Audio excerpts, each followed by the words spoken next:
Ito yung ginawa nating double door na dog cage. Ayan. Napinturahan na natin siya ng white color. Ito yung kanyang plastic matting na kulay black. Nilagay na rin natin. Ayan.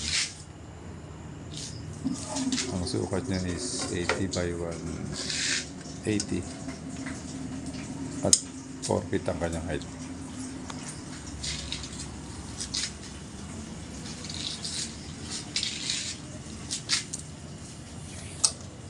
Ayan yung kanyang barrel board.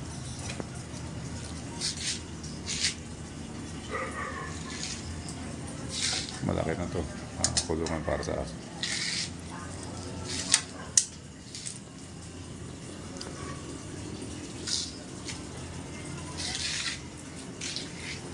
Ayan siya, ang kanyang bubong spray sheet.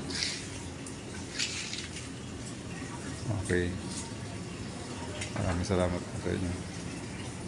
God bless.